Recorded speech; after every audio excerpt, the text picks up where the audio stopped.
लोक जागर इंडिया। यही आने वाला कल है, यही मेरे देश का कल है।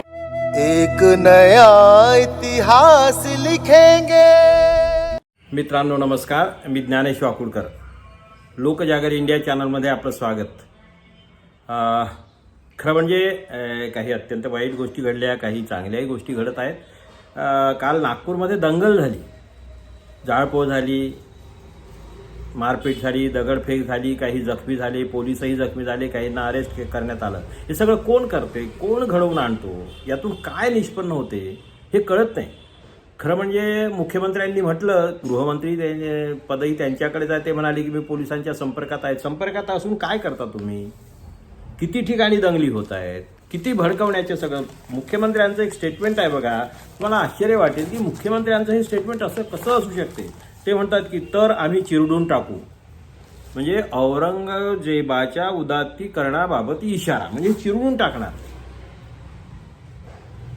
कोण हे करतो, जो करतो त्याला कारवाई करा ना त्याच्यावर। मुख्यमंत्र्यांनी असं स्टेटमेंट देण्याचं काय कारण आहे? यांचाच मंत्री औरंगजेबाची हे तोडून टाकून मग त्याची दुसरी बाबरी करावी लागेल, हे मंत्री बोलतात। म्हणजे लाज वाटते महाराष्ट्राला, महाराष्ट्राच्या एकंदरीत कल्चरला। फुले, शाहू, आंबेडकर, गांधी वगैरे वगैरे या सगळ्या महापुरुषांच्या, तुकडोजी महाराज, गाडगे महाराज यांच्या कल्चरला या लोकांनी काळीमा फासलेला आहे। बरं, यातून काय मिळवतात? हे इकडे चिरडून टाकू वगैरेची भाषा, त्याच्यापेक्षा कारवाई करा ना जे करतात त्यांच्यावरती। तुम्ही गोडसेचं उदात्तीकरण करणाऱ्या लोकांच्यावरती काय कारवाई करतात? त्यावेळेस तुम्हाला नाही चिरडून टाकावं ही भाषा आहे? ही सगळी चिथावणी मुख्यमंत्र्यांची चिथावणी आहे। रस्त्यावरती झोडा मारून ठोकून काढा वगैरे चिंता करण्याचं कारण नाही, असं मुख्यमंत्री बोलतात, गृहमंत्री बोलतात। हे काय प्रकार आहे? हे फार भयंकर आहे। बरं, हे सारे कशासाठी करतात हे लोक, काही कळत नाही।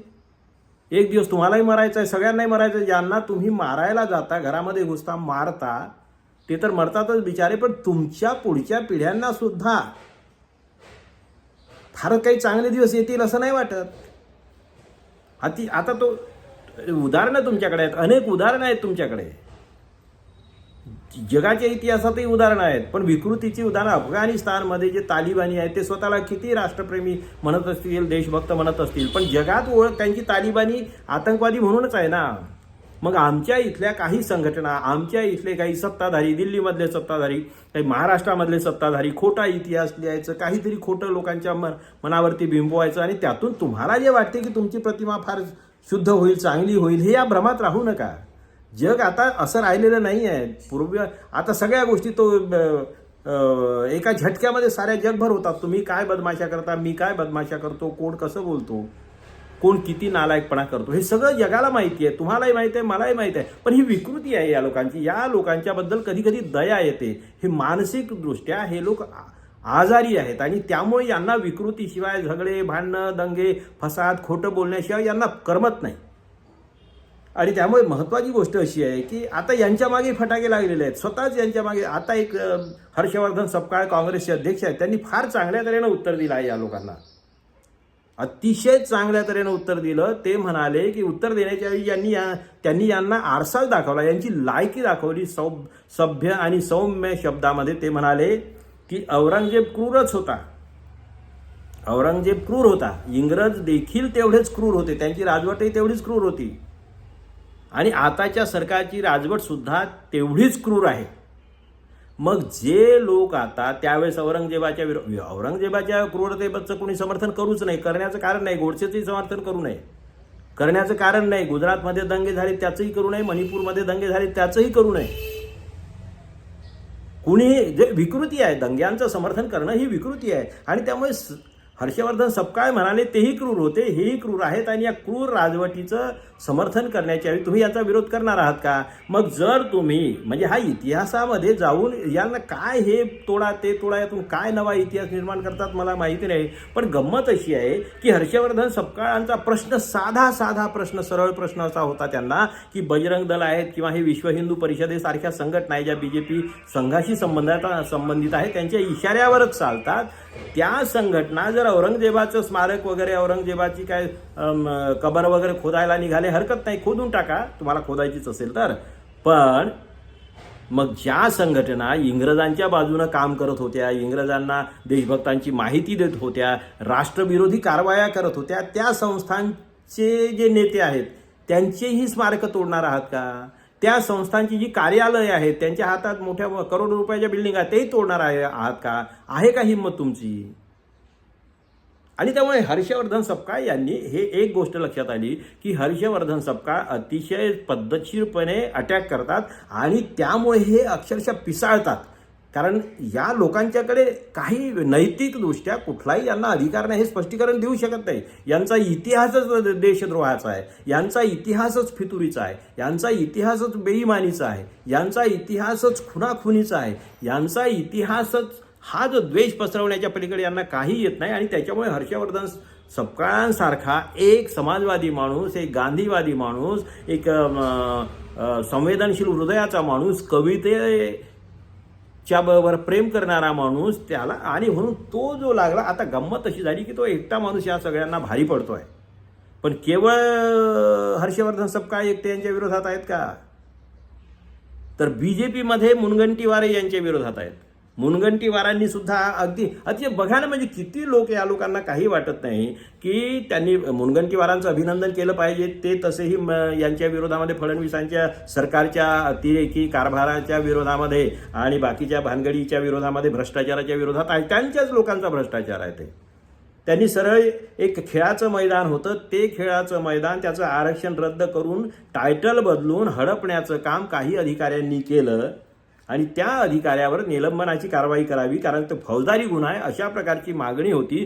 ती मागणी लावून धरली मुनगंटीवारांनी आणि बावनकुळे मात्र त्यांची बाजू घेत होते. अरे फोर्जरी करणारे, हे सगळं टायटल बदलणारे, प्रॉपर्टी हडप करणाऱ्या लोकांच्या पाठीशी तुम्ही बावनकुळे कसे काय राहू शकतात? म्हणजे तुम्ही भ्रष्टाचारामध्ये सहभागी आहात का? तेव्हा नसाल तर आता तुम्हाला काही हिस्सा मिळणार आहे का? याचा विचार फडणवीसांनी करायला पाहिजे, सरकारनी करायला पाहिजे. ते नितेश राणे काय बोलतात याचा विचार करायला पाहिजे. तुम्ही दंगे भडकवणं हा काय उद्देश असू शकत नाही. जो कुणीही असेल, जे असतील त्यांना दोषी जेलमध्ये टाका ना, सरळ जेलमध्ये टाका, काही प्रॉब्लेम नाही. पण तुम्ही सगळं सोयीचं राजकारण करता आणि त्याच्यामुळे हे सगळं आपण का करतो? उलट आता तुम्हाला, म्हणजे इकडे पहा, इकडे म्हणून आता मुनगंटीवार सुद्धा एकटे नाही, लक्षात घ्या तुम्ही. मुनगंटीवार सुद्धा एकटे नाही. नागपूरमध्ये जी दंगल झाली अतिशय वाईट झाली, त्याचा निषेधच करायला पाहिजे, कारवाई केली पाहिजे. सगळं शांत आहे आता, चांगली गोष्ट आहे. नागपूरचा तो इतिहास नाही आणि तो बिघडवू नये. जे काय झालं असेल त्यांच्यावरती कारवाई व्हावी. पण दुसरी गोष्ट अशी आहे की फडणवीसांच्या विरोधामध्ये हा जो फडणवीसांचा जो कारभार आहे, आतापर्यंत ते दुसऱ्याकडे सत्ता असते ना, तर आतापर्यंत त्यांनी नागिन डान्स केला असता फडणवीसांनी. गृहमंत्रालय यांच्याकडे आहे, मुख्यमंत्री सुद्धा हेच आहे. पण यांना हे कळत नाही की कशासाठी हे सगळं करतात. अरे जीवन इतकं सुंदर आहे, माणसाला एक तर मर्यादित हे मिळतात, तुम्ही लोकांच्या जीवावरती उठता, लोकांचे संसार उद्ध्वस्त करता, लोकांची घरं जाळता, घरं जाळणाऱ्यांना प्रोत्साहन देता, त्यांना पाठीशी घालता. शिवाजी महाराज, जिजाऊ यांचा अपमान करणाऱ्या लोकांना पाठीशी घालता, त्यांना पळून जाण्यासाठी मदत करता. सत्ता संपत्ती किती दिवस चालणार? पाहिलं नाही का तुम्ही? तुमच्यातले तर अनेक उदाहरणं आहेत ना, काय सांगायचं ती नावं घेणार नाही. तुमच्यातल्याच किती लोकांचे मर्डर झाले, कुणी केले, काय त्यांचं आयुष्य. आता नाव घेणारा कुणी नाही. काही कुत्र्याच्या मौतीनं मेले, मोठे मोठे मेले. तुम्ही कुठे आहात? आम्ही कुठे आहोत? त्याच्यामुळे जीवनामध्ये इतकं सुंदर आहे. आता ते फार कशाला, तुमचं ते बघा ना, बीड जिल्ह्यामधलंच उदाहरण घ्या. बीड जिल्ह्यामधलंच धनंजय मुंडेंचं काय झालं? त्याच्याही तो जो वाल्मिक कराड जो आहे त्यांचाच राईट हँड मला वाटते, त्यांचाच मुंडेंचाच पित्तू ना.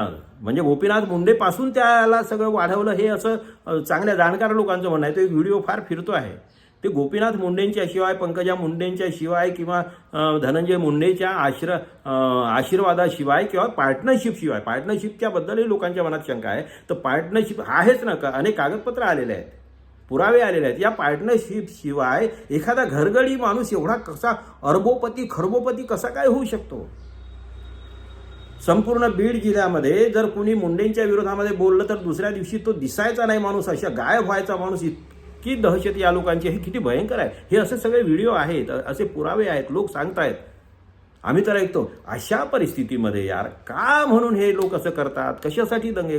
आताच एक होळीचा सण होऊन गेला, रंगपंचमीचा सण होऊन गेला. रंगपंचमी म्हणजे इतका चांगला सण आहे भारतीय संस्कृतीमध्ये. रंगपंचमी गोकुळामध्ये राधा कृष्ण, मग त्यांचं ते लोकसंगीताच्या अनेक सुंदर सुंदर गोष्टी आपल्याकडे आहेत. इतकं चांगलं प्रेमाचं मीराबाई असे अनेक संतांचे आणि या अभंग आहेत. या सगळ्या हे सगळं जीवन इतकं सुंदर आहे, इतकं आणि त्यामुळे चांगलं जर राहिलं तर कुठल्या क्षणी कुठली पिचकारी तुमच्या दिशेनं येईल आणि तुमच्या जीवनाचे रंग बदलून टाकेल. इतकं सुंदर या भारतीय मातीमध्ये, लोकसंगीतामध्ये, लोकजीवनामध्ये, लोकभाषांमध्ये इतका प्रचंड असा मोठा ठेवा आहे. खजिने आहेत. ते सगळं लुटायचं सोडून नसत्या गोष्टीकडे हे लोक कशाला द्वेष पसरवतात कळत नाही मला. ह्या मानसिक रुग्णांच्या बद्दल दया येते. आपले मंगेश पाडगावकर म्हणतात, या जन्मावर या जगण्यावर शतदा प्रेम करावे, या ओठांनी चुंबून घेईन हजारदा ही माती, अनंत मरणे भोगून झाली इथल्या जगण्यासाठी, इथल्या पिंपळ पानावरती अवघे विश्व तरावे, या जन्मावर या जगण्यावर शतदा प्रेम करावे. आयुष्य इतकं सुंदर आहे, तुम्ही जगा, इतरांनाही जगू द्या, चांगलं जगू द्या. कशाला काळ्या करता, कशाला आगी लावता, कशाला द्वेष पसरवता, कशाला चाकू सुरे काढता, कशाला तलवारी काढता, कशाला कुणाचा गेम करता, कशाला कुणाच्या विरोधामध्ये कपट कारस्थानं करता, कशाला. आता काही महाभारतासारखा आता नाही आहे, तुम्ही कौरवांचे वंशज नाही आहात, पण कौरवांच्यापेक्षा भयंकर वागता, दुर्योधन दुःशासनापेक्षा भयंकर वागता. आणि त्यामुळे फडणवीसांनी त्यांच्या सहकाऱ्यांनी सुद्धा ह्या सगळ्या गोष्टींचा विचार केला पाहिजे. एक गोष्ट लक्षात घ्या, जसा 1 महिन्याच्या पूर्वी, 2 महिन्याच्या पूर्वी किंवा 3 महिन्याच्या पूर्वी तो वाल्मिक करार जो होता, आता एका झटक्यामध्ये 1 महिन्याच्या आत त्याचा होत्याचं नव्हतं झालं. ती छोटी गोष्ट आहे, तुम्ही मोठे आहात हे मान्य आहे, पण तरीसुद्धा तुम्हालाही त्याच मार्गाने जायचं आहे का? रावणाच्या मार्गाने जायचं आहे का? कंसाच्या मार्गाने जायचं आहे का? कौरवांच्या मार्गाने जायचं आहे का? याचा विचार करूया ना आपण. चुका होत असतील, काही झाल्या असतील, जरा दुरुस्त करूया. प्रेमानं वागा, चांगलं वागा. खरा तो एकची धर्म जगाला प्रेम अर्पावे, असं गुरुजी सांगतात. जगाला प्रेम अर्पावे. नाही प्रेम करता येत तर निदान यार द्वेष तरी करू नका ना, आगी तरी लावू नका ना. तुम्ही सत्ताधारी आहात, अशा मानसिक रुग्ण असलेल्या मंत्र्यांना ताबडतोब हाकला. मंत्रिमंडळामध्ये ठेवू नका. आगी लावण्यासाठी मंत्री ठेवतात का? बरं, इथेच नाही, महाराष्ट्रातच नाही, अनेक राज्यामध्ये. तो कुठला तरी आंध्राचा की तेलंगणाचा कुणी आमदार आला होता आणि तोही असाच बरवून गेला. इथले हनुमान चालिसाच्या नावावरती महाराष्ट्रामधले माझे आमदार खासदार काय काय तमाशे करून गेले. आता कुठे गेला हनुमान चालिसा? तर हे जरा माफ करा, थोडं कठोर बोललो असं वाटलं असेल, पण तुम्ही आगी लावणार असाल आणि लोकांनी शांत बसावं अशी अपेक्षा करू नका. आता लोक शांत बसणार नाही. सगळ्यांना प्रेमाने घ्या. तुम्ही राजे आहात, तुम्ही म्हणजे लोकशाहीमधले राजे आहात. तुमच्या हातात सत्ता दिली आहे लोकांनी, तिचा चांगला उपयोग करा, सकारात्मक उपयोग करा. झालेल्या चुका विसरा, द्वेष वगैरे विसरा. सत्ता आहे, नाही, केव्हाही जाऊ शकते. कृपा करून माझी सर्वांना विनंती आहे की झगडे भांडणं असे दहशत पसरवण्याची कामं जरा कमी करा. प्रेमानं जगूया, प्रेमानं वागूया आणि दे फुलांचे हात हाती अशी परिस्थिती आहे. एक दुसऱ्यावरती ज्योत से ज्योत जगाते चलो, प्रेम की गंगा बहाते चलो. या पद्धतीनं सगळ्यांवरती प्रेम करूया. संतांचा हा महाराष्ट्र आहे, फुले शाहू आंबेडकरांचा महाराष्ट्र आहे, तो तसाच ठेवा. तुकारामाचा महाराष्ट्र आहे, तर तो तसाच राहू द्या अशी विनंती करतो आणि थांबतो. धन्यवाद. जय हिंद, जय महाराष्ट्र. आने वाला कल है, यही मेरे देश का कल है. एक नया इतिहास लिखेंगे,